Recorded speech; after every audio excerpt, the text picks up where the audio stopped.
이곳에 함께 모여 예배하시는 모든 성도님들 가운데 평강의 왕, 하늘의 왕, 우리 예수 그리스도의 은혜가 가득히 임하시기를 주의 이름으로 축원합니다. 오늘 여러분들과 함께 이사야서 9장 6절과 7절 말씀을 중심으로 그 이름 기묘자라는 이름으로 제목을 함께 말씀의 은혜를 나눌 때 크신 하나님의 은혜가 저와 여러분 가운데 가득히 임하시기를 주님의 이름으로 축원합니다. 사람에게 있어서 이름은 참 중요합니다. 평생을 그 이름으로 불리게 되어지고 그 이름을 듣는 사람들에게 그 이름이 가지고 있는 어떤 메시지를 전달하게 되어집니다. 그래서 우리는 자녀들이 태어날 때 그 자녀들의 이름을 정말 축복하는 마음으로 정성을 다해 짓게 되어지죠. 제 이름이 박영춘입니다. 저 어렸을 때는 서영춘 씨가 계셔가지고 어렸을 때 좀 놀림을 많이 받았어요. 또 저희 어렸을 때 친구들이 이름 가지고 장난을 많이 치지 않습니까? 뭐 춘향이라는 이니 뭐 이렇게 저 별명을 많이 불려이곤 했었는데 저희 어렸을 때 참 제 이름이 마음에 안 들었어요. 영춘이 뭐야 이런 생각을 했었어요. 좀 다른 좀 영훈이나 영준이나 영찬이나 얼마나 멋져 이렇게 생각했는데 한 번은 제가 저희 아버지한테 왜 그렇게 이름을 지어주셨어요? 물어봤더니 제 이름이 한자로 길영의 봄춘입니다. 길영의 봄춘. 저희 아버지가 너의 인생 가운데 그 봄날 같은 날들이 영원하길 원하는 마음으로 축복하는 마음으로 그런 이름을 지어주셨다라는 거예요.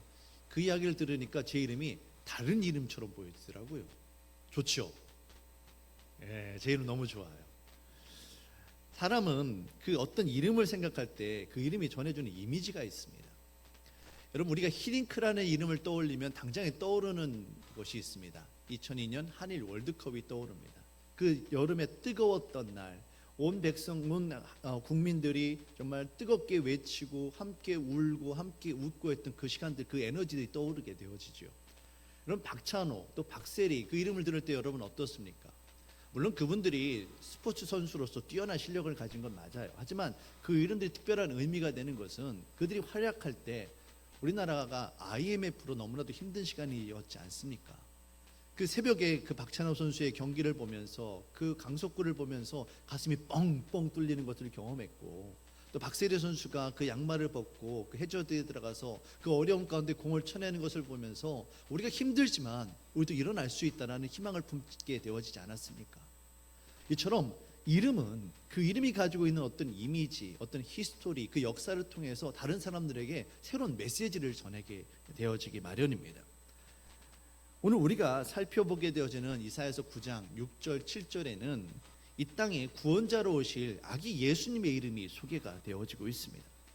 사람의 이름도 인간에게 이처럼 희망을 주고 어떤 도전을 주는데 이 땅에 오시는 만왕의 왕이신 예수님의 이름이 우리에게 왜 특별한 의미가 되지 않겠습니까?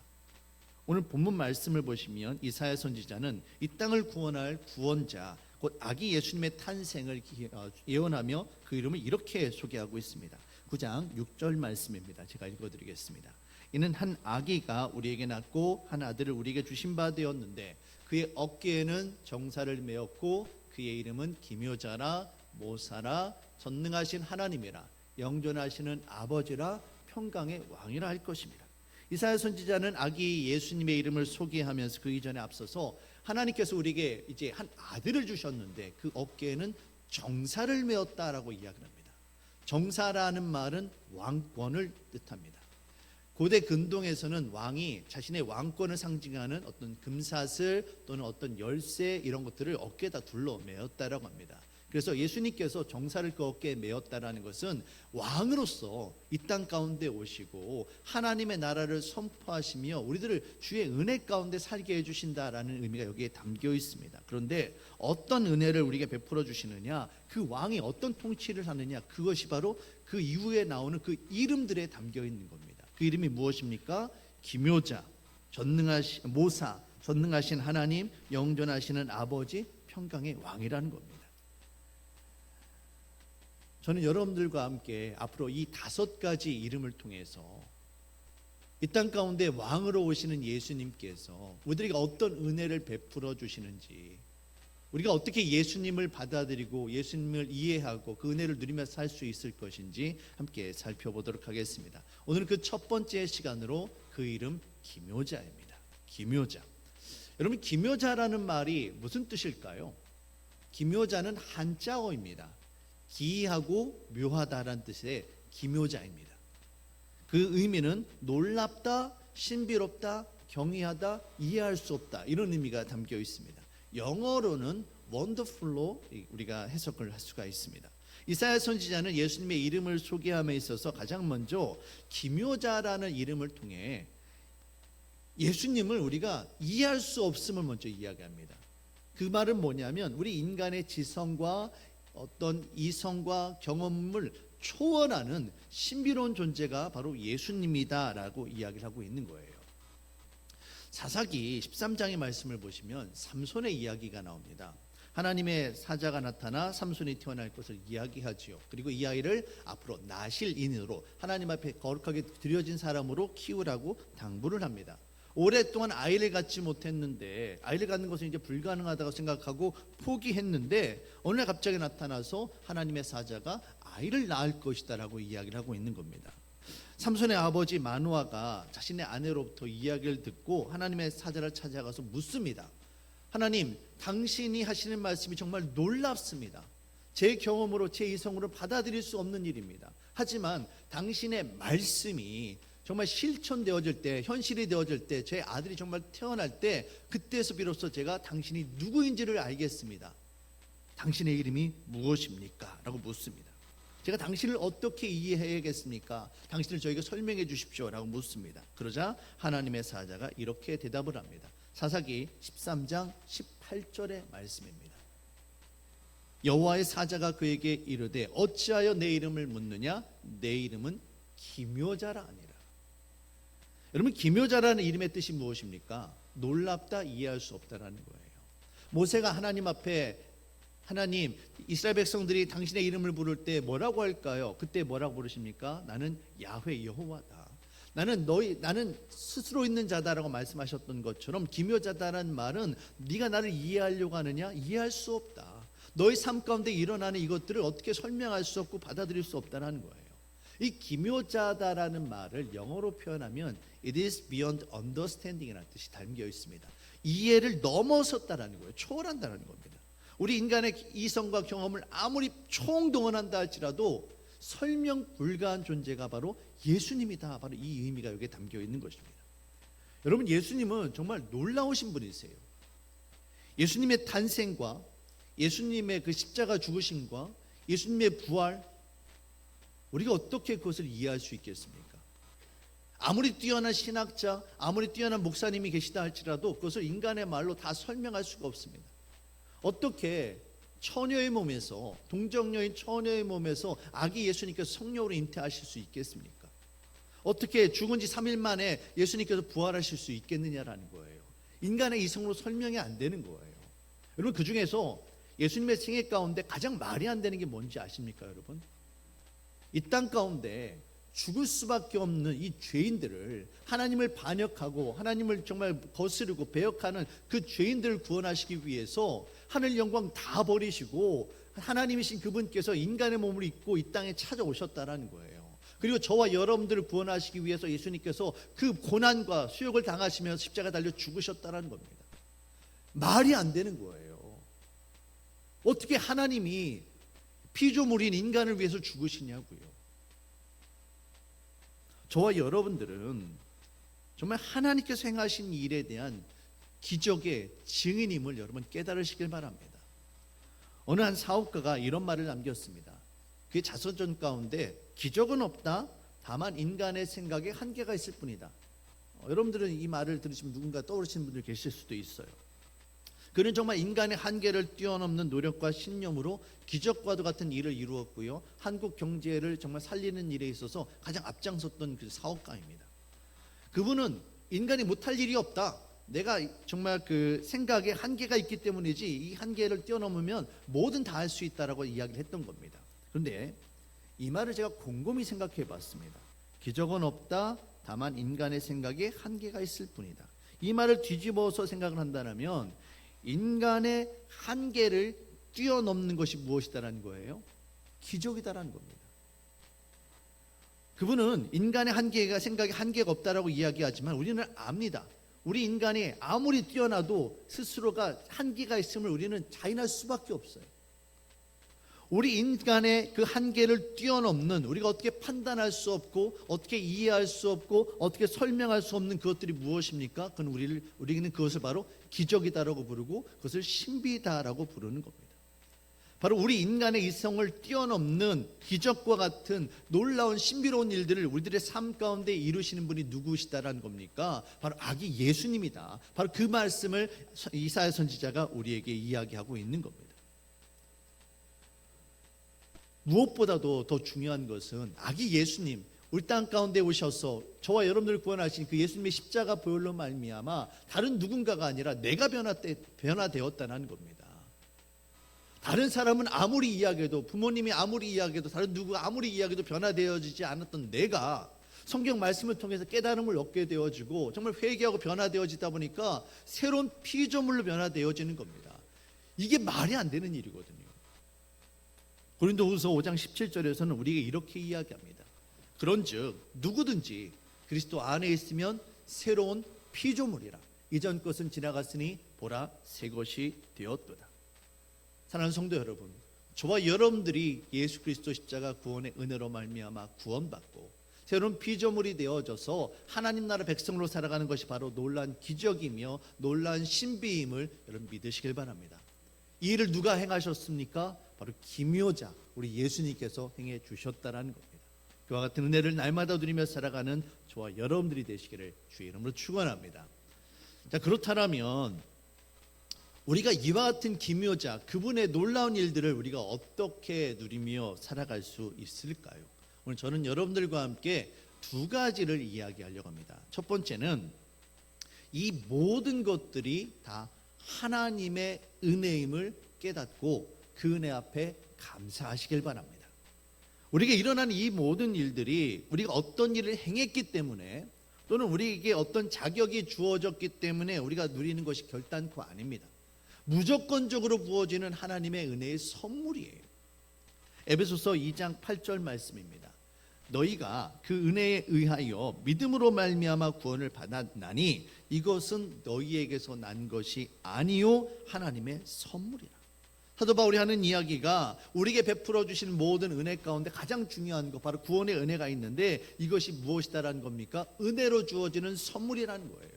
우리에게 어떤 행위가 있어서 어떤 자격이 있어서 주어지는 것이 아니라 하나님의 주권적인 섭리로 우리에게 부어주신 것이 바로 은혜다라는 겁니다. 여러분, 그런데 구원은, 하나님의 은혜는 여러분 패키지인 거 여러분 아세요? 식당에 가서 단품 요리를 먹는 그 정도가 아니라 그 주문을 하면 코스 요리로 쫙 나오는 요리 있잖아요. 그것처럼 하나님의 은혜는 우리에게 코스로 패키지로 주어지는 거예요. 단순하게 구원받아서 하나님 나라 백성 되는 것으로 끝나는 것이 아니라 이 땅 가운데 필요한 모든 것들을 공급해 주시는 은혜가 바로 구원의 은혜라는 겁니다. 누가복음에 보시면 탕자가 아버지 집을 떠납니다. 근데 그 탕자가 바깥 세상에서 고생하다가 다시 아버지 집을 떠올리고 집으로 돌아와요. 돌아올 때 생각은 뭐였습니까? 아버지가 나를 아들로 받아줄까? 그냥 하인으로 받아줘도 고맙겠다. 그 집에 들어가서 다른 거 바라지 않는다. 그냥 배불리만 먹을 수 있으면 좋겠다. 그게 바로 아들이 원하는 거였어요. 그런데 아들이 집으로 돌아왔을 때 아버지가 어떻게 합니까? 아들을 맞아주죠. 그리고 나서는 아들을 신분을 회복시켜 줍니다. 아들은 아버지에게 먹을 것 정도를 구했어요. 근데 아버지는 어떻습니까? 먹을 것뿐만이 아니라 새로운 옷과 새로운 금고리와 반지와 신발과 잔치와 모든 것을 다 허락해 주셨다는 겁니다. 우리가 하나님의 은혜를 받아 누릴 때 이 땅 가운데 가장 중요한 것, 하나님에게 있어서 가장 중요한 아들 예수님을 우리에게 주셨는데 나머지 것들을 왜 안 주시겠느냐라는 겁니다. 우리는 더욱더 풍성해 주실 것을 기대하고 사모하는 마음으로 이와 같은 은혜를 누려야 되는 것입니다. 사랑하는 성도 여러분, 기묘자이신 예수님에게는 놀라운 하나님의 은혜의 신비가 숨겨져 있습니다. 그 신비를 여러분 받아 누리시길 바랍니다. 두 번째로 우리가 이와 같은 은혜의 선물을 주시는데 이 은혜에 우리가 어떻게 보답할 수 있을까? 어떻게 이 은혜를 누리며 살 수 있을까 생각할 수 있는 것은 뭐냐면 은혜의 선물을 주시면 기쁘게 받아들여야만 합니다. 받는 게 중요해요. 여기 계신 어머님들, 우리 아내분들 집에서 음식을 합니다. 정성을 다해 음식을 만들죠. 제일 섭섭할 때가 언제예요? 잘 먹지 않을 때 얼마나 섭섭합니까? 정성을 다해 준비해놨는데, 시간 들여서 준비했는데 한 숟갈 뜨더니 아이 뭐 짜, 뭐 싱거 이러면서 안 먹어. 얼마나 속상해요. 그런데 어우 맛있다, 엄마 하나 더 줘요, 엄마 더 먹고 싶어요. 그럼 여러분 어떠세요? 더 주고 싶죠. 이게 바로 하나님 아버지의 마음이세요. 하나님 우리에게 정말 모든 걸 다 주고 싶어 할 때, 우리가 그 하나님께서 주시는 걸 받아 누릴 때 이런 거예요. 하나님이 작은 것을 주셨어요. 그런데 우리가 그걸 믿음으로 너무 감사하게 받아들입니다. 얘 봐라, 내가 작은 것을 줬는데 더 큰 감사로 받아들이네. 그걸 또 주시는 거예요. 또 받아들입니다. 또 받아들이고요. 우리는 하나님께서 주시는 것을 마음껏 누려야 돼요. 그런데 우리가 너무나도 이것에 받아들이는 은혜에 있어서 너무나도 옹졸하게, 너무나도 우리가 제한하는 모습들이 없는지 한번 스스로 생각을 해보시길 바랍니다. 나는 자격이 없어, 나는 부족해, 아니다라는 거예요. 하나님은 우리가 그 은혜들을 마음껏 누리길 원하고 계십니다. 근데 중요한 것은 이처럼 우리가 하나님의 은혜를 온전히 받아 누리며 기쁨으로 살기 위해 필요한 것이 무엇입니까? 바로 믿음이다라는 겁니다.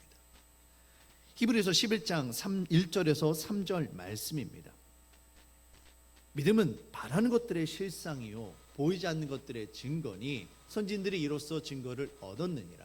믿음으로 모든 세계가 하나님의 말씀으로 지어진 줄을 우리가 아나니 보이는 것은 나타난 것으로 말미암아 된 것이 아니니라. 우리의 삶 가운데 기적을 행하시는 놀라운 하나님의 그 은혜와 신비를 우리가 온전히 받아들이기 위해서는 오직 필요한 것이 뭐다라는 겁니까? 믿음이다라는 거예요. 믿음은 바라는 것들의 실상이요 보이지 않는 것들의 증거가 되어집니다. 믿음의 눈으로 바라볼 때 하나님의 역사하심이 우리의 삶 가운데 보이게 되어집니다. 계속해서 히브리서 11장 6절 말씀입니다. 이 말씀 너무나 중요합니다. 같이 함께 이 말씀 읽도록 하겠습니다. 믿음이 없이는 하나님을 기쁘시게 하지 못하나니 하나님께 나아가는 자는 반드시 그가 계신 것과 또한 그가 자기를 찾는 자들에게 상 주시는 이심을 믿어야 할지니라. 아멘. 믿음이 없이는 하나님을 어떻게 하지 못한다고 합니까? 기쁘시게 하지 못한다는 거예요. 왜 그렇습니까? 하나님께서 은혜의 선물을 주시기 원하는데 이걸 의심합니다. 받아들이지 않습니다. 그러면 하나님의 마음이 너무나 섭섭한 거예요. 우리가 하나님을 기쁘시게 하는 일은 다른 것 아닙니다. 믿음으로 주께서 베풀어 주시는 은혜를 받아 누리며 사는 거예요. 그것이 바로 하나님께서 우리에게 원하시는 겁니다. 그러기 위해서 우리에게 필요한 것이 무엇입니까? 바로 믿음이라는 겁니다. 우리가 매일마다 마주하고 있는 현실이라는 실상이 있습니다. 재정이 어렵고요, 건강에 문제가 있습니다. 점점 월세 낼 날은 매일매일 가까이 다가오고요, 직원들 월급을 줘야 합니다. 내 남편, 내 아내, 아들, 딸 바라보면 희망이 없어 보이고 비전이 없어 보입니다. 하지만 오늘 성경은 믿음의 눈을 들어 주님을 바라보라고 이야기합니다. 우리 눈에 보이는 현실의 실상이 아니라 믿음의 실상을 바라보며 이것을 간구하며 기도하며 나아갈 때에 하나님께서 은혜를 베풀어 주셔서 우리가 간구하는 것들이 우리 현실의 실상이 되어질 수 있도록 인도해 주신다는 겁니다. 그러기 위해 필요한 것이 무엇입니까? 오직 믿음뿐임을 여러분 깨달으시길 바랍니다. 여러분, 동방박사들이 별을 보고 아기 예수님을 찾아오는 동안 그들의 마음이, 그들이 어떤 마음을 가지고 이 아기 예수님을 찾아왔을까요? 그저 단순하게 별이 앞에 있으니까 그 별을 따라왔다? 여러분, 별은 누구나 다 보는 겁니다. 다 누구나 하늘에 있는 별을 볼 수 있어요. 동방박사뿐만 아니라 그 땅에 있었던 헤롯 왕과 모든 사람들이 다 별을 봤어요. 그 별이 이상하게 빛난다는 것을 봤단 말이에요. 그런데 그 가운데 어느 누구도 그 별을 보며 자신들의 삶 가운데 찾아올 기적을 꿈꾸지 않았습니다. 그들 가운데 믿음을 가지고 아기 예수님을 만나기 위해 찾아온 사람들은 오직 동방박사들 뿐이었다는 겁니다. 그들의 눈에, 지금 당장 눈에 보이는 것은 무엇입니까? 몸 하나 온전히 누일 것이 없어서 마구간에 말 구위에 누워있는 작은 핏덩이에 불과합니다. 하지만 믿음의 눈을 들어보니 온 인류를 죄악 가운데서 구원하실 구세주 메시아 아기 예수님이 바로 그들의 눈앞에 있더라는 겁니다. 오늘 이 시간 우리가 믿음의 눈을 들어 하나님을 바라보시길 바랍니다. 믿음의 눈을 들어 세상을 바라볼 때 하나님의 역사하심이 우리의 삶 가운데 가득하게 되어짐을 우리는 깨닫게 되어집니다. 마태복음 5장 8절에서 예수님께서는 우리에게 이렇게 이야기하십니다. 마음이 청결한 자는 복이 있나니 그들이 하나님을 볼 것입니다. 우리가 믿음의 눈을 들어서 우리가 예수 그리스도 십자가 보혈로 말미암아 우리의 심령이 깨끗해지게 되어질 때 우리의 세상을 바라보면 어떻게 되어집니까? 비로소 하나님의 역사하심이 기묘자이신 놀랍고 신비로운 그분이 우리의 삶 가운데 역사하심이 보여지더라는 겁니다. 사랑하는 성도 여러분, 올 한 해를 마무리하는 이때 여러분들의 삶 가운데는 어떤 일들이 있으셨습니까? 여러분들이 마주하고 계시는 현실의 실상은 어떻습니까? 그것들의 눈을 고정하는 것이 아니라 믿음으로 우리들의 삶 가운데 놀라운 일을 행하시는 기묘자 예수님을 바라보시길 바랍니다. 우리 기묘자 되신 예수님을 바라볼 때에 우리가 정말 말도 안 되는 상황 가운데 말도 안 되는 일들이 우리들의 삶 가운데 이루어지게 되어질 것입니다. 이것이 바로 믿음의 사람들이 살아가는 방법입니다. 이것이 바로 기묘자 예수 그리스도께서 우리에게 오신 이유입니다.